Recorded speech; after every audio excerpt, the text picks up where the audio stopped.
नमस्कार। आकाशवाणी जयपुर अजमेर से प्रस्तुत हैं प्रादेशिक समाचार।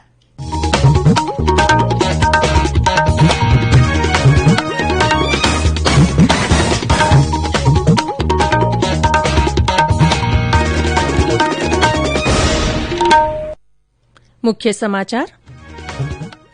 7वें अंतर्राष्ट्रीय योग दिवस पर आज दुनिया भर में लोग उत्साह के साथ कर रहे हैं योगाभ्यास। प्रधानमंत्री ने योग को बताया कोविड से निपटने में आशा की किरण। प्रदेश भर में भी कोरोना प्रोटोकॉल की पालना के साथ की जा रही हैं योग क्रियाएं। केंद्र की ओर से राज्य में सांस्कृतिक महत्व के 4 स्थानों पर हुए कार्यक्रम। देश में कोविड टीकाकरण अभियान का अगला चरण आज से शुरू। केंद्र मुहैया करवाएगा 18 से अधिक आयु के सभी लोगों को निःशुल्क टीके। और प्रदेश में मानसून ने बढ़ाई रफ्तार। पूर्वी और उत्तरी जिलों में कई स्थानों पर बारिश के समाचार। समाचारों के साथ मैं रितिका गुप्ता। देश आज से 18 वर्ष से अधिक आयु वर्ग के लिए सरकारी संस्थानों में कोविड रोधी टीकाकरण अभियान के लिए तैयार है। श्रोताओं से अपील है कि वे टीका जरूर लगवाएं। श्रोताओं से आग्रह है कि वे कोरोना संक्रमण के प्रति कोई लापरवाही न बरतें, क्योंकि ये अब भी स्वास्थ्य के लिए खतरा बना हुआ है। जब तक आवश्यक न हो घर से बाहर न जाएं और इन आसान उपायों का पालन करें। मास्क लगाएं, 2 गज की सुरक्षित दूरी बनाए रखें, बार-बार हाथ धोएं, चेहरा साफ रखें और टीका जरूर लगवाएं। कोविड से संबंधित जानकारी और मार्गदर्शन के लिए राष्ट्रीय हेल्पलाइन नंबर 1075 पर संपर्क करें। राज्य के हेल्पलाइन नंबर 104 या 108 पर भी फोन कर सकते हैं। वरिष्ठ नागरिकों के लिए हेल्पलाइन नंबर है 14567। मनोवैज्ञानिक सहायता के लिए फोन नंबर 08046110007 पर संपर्क किया जा सकता है। कोविड बाद की समस्याओं के बारे में श्रोता 181 पर जानकारी ले सकते हैं। बच्चों की सहायता के लिए 1098 पर फोन किया जा सकता है। और अब समाचार विस्तार से। आज 7वां अंतर्राष्ट्रीय योग दिवस मनाया जा रहा है। इस वर्ष के योग दिवस का मुख्य विषय है आरोग्य के लिए योग। ये वर्तमान परिस्थितियों के अनुरूप है। कोविड महामारी और एकत्रित होने की गतिविधियों पर प्रतिबंध को देखते हुए अंतर्राष्ट्रीय योग दिवस के मुख्य कार्यक्रम का दूरदर्शन के चैनलों पर प्रसारण किया गया। प्रधानमंत्री नरेंद्र मोदी ने आज सुबह नई दिल्ली में आयोजित मुख्य कार्यक्रम को संबोधित किया। उन्होंने अपने संबोधन में योग को कोविड महामारी से निपटने में आशा की किरण बताते हुए सभी से योग करने का आह्वान किया। आप सभी को 7वें अंतर्राष्ट्रीय योग दिवस की बहुत बहुत शुभकामनाएं। आज जब पूरा विश्व कोरोना महामारी का मुकाबला कर रहा है, तो योग उम्मीद की एक किरण भी बना हुआ है। 2 वर्ष से दुनिया भर के देशों में और भारत में भले ही बड़ा सार्वजनिक कार्यक्रम आयोजित नहीं हुआ हो, लेकिन योग दिवस के प्रति उत्साह जरा भी कम नहीं हुआ है। कोरोना के बावजूद इस बार की योग दिवस की थीम योगा फॉर वेलनेस ने करोड़ों लोगों में योग के प्रति उत्साह को और भी बढ़ाया है। इस अवसर पर प्रधानमंत्री ने कहा कि जल्दी ही एम योग ऐप शुरू किया जाएगा और योगासनों पर आधारित विश्व की कई भाषाओं में योग प्रशिक्षण के वीडियो उपलब्ध करवाए जाएंगे। कार्यक्रम में आयुष राज्य मंत्री किरेन रिजिजू सहित चुनिंदा लोगों ने भाग लेकर योगाभ्यास किया। इस अवसर पर मोरारजी देसाई राष्ट्रीय योग संस्थान द्वारा विभिन्न योगासनों का प्रदर्शन किया गया। पर्यटन मंत्रालय और केंद्रीय संस्कृति मंत्रालय की ओर से देशभर में सांस्कृतिक महत्व वाले 75 स्थानों पर योग दिवस के कार्यक्रम रखे गए। योग एक भारतीय विरासत अभियान के तहत राज्य में इसके लिए चित्तौड़गढ़ और कुंभलगढ़ का किला, डीग का महल और उदयपुर के शिल्पग्राम को चुना गया।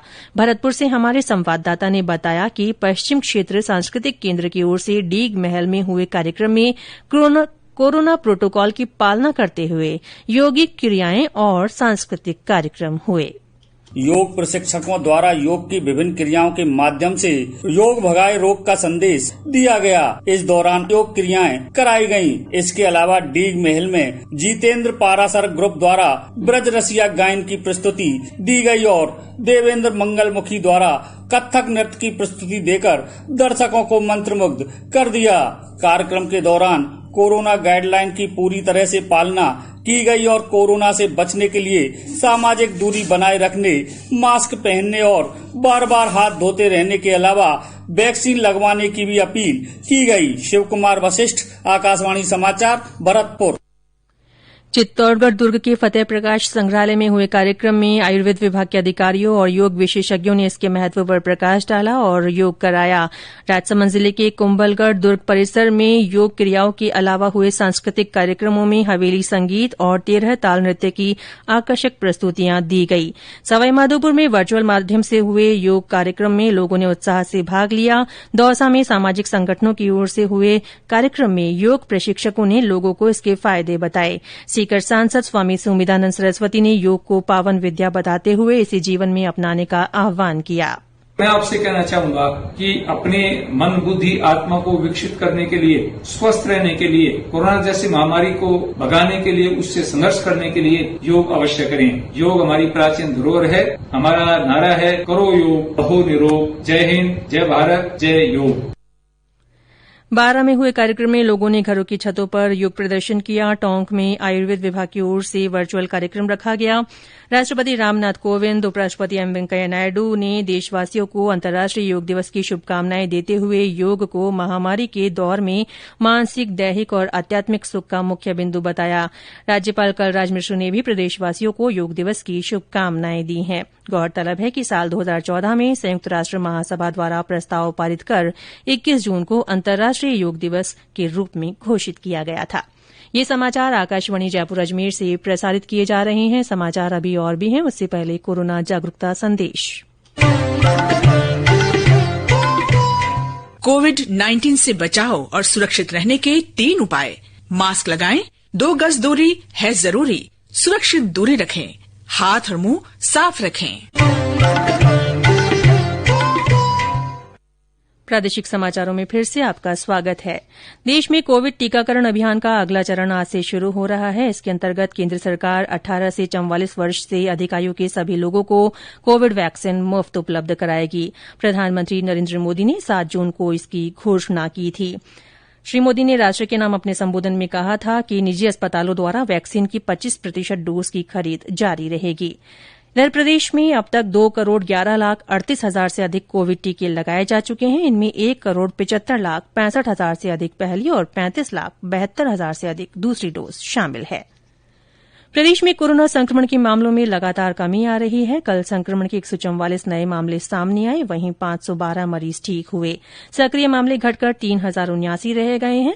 जयपुर में कल 30, अलवर में 26, जोधपुर में 13, सीकर में 12, बीकानेर में 9, श्रीगंगानगर और टोंक में 7-7, झुंझुनू और प्रतापगढ़ में 5-5, उदयपुर में 4, भीलवाड़ा, चूरू, हनुमानगढ़ और दौसा में 3-3, जैसलमेर, सिरोही और पाली में 2-2, बाड़मेर, चित्तौड़गढ़, जालौर, झालावाड़, करौली, नागौर, राजसमंद और भरतपुर में एक व्यक्ति में संक्रमण का पता चला।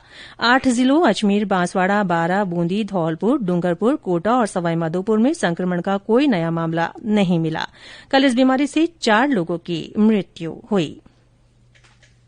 प्रदेश में मानसून धीरे धीरे अपनी रंगत में आने लगा है। पूर्वी और उत्तरी जिलों में कई स्थानों पर बारिश के समाचार हैं। समय पर हुई बरसात से किसानों के चेहरे खिल गए हैं। मानसून पूर्व की वर्षा के साथ ही पिछले कुछ दिनों से किसानों ने खेतों में बुआई की तैयारियां शुरू कर दी थी। मौसम विभाग ने आज नागौर, टोंक, बीकानेर, सीकर, बारां, बूंदी, झालावाड़, कोटा, भीलवाड़ा, चित्तौड़गढ़, राजसमंद, सिरोही, उदयपुर और डूंगरपुर जिलों तथा आसपास के क्षेत्रों में कुछ स्थानों पर हल्की से मध्यम बारिश की संभावना जताई है। प्रधानमंत्री नरेंद्र मोदी इस रविवार 27 जून को आकाशवाणी से मन की बात कार्यक्रम में अपने विचार साझा करेंगे। ये मासिक रेडियो कार्यक्रम की 78वीं कड़ी होगी। और अंत में मुख्य समाचार एक बार फिर। 7वें अंतर्राष्ट्रीय योग दिवस पर आज दुनिया भर में लोग उत्साह के साथ योगाभ्यास कर रहे हैं। प्रधानमंत्री ने योग को कोविड से निपटने में आशा की किरण बताया है। प्रदेश भर में भी कोरोना प्रोटोकॉल की पालना करते हुए योग क्रियाएं की जा रही हैं। केंद्र की ओर से राज्य में सांस्कृतिक महत्व के 4 स्थानों पर योग कार्यक्रम हुए। देश में कोविड टीकाकरण अभियान का अगला चरण आज से शुरू। केंद्र 18 से अधिक आयु के सभी लोगों को निःशुल्क टीके मुहैया करवाएगा। और प्रदेश में मानसून ने रफ्तार बढ़ाई, पूर्वी और उत्तरी जिलों में कई स्थानों पर बारिश के समाचार हैं। इसी के साथ प्रादेशिक समाचार बुलेटिन समाप्त हुआ। हमारा अगला बुलेटिन हिन्दी में दोपहर 12:30 बजे प्रसारित होगा। नमस्कार।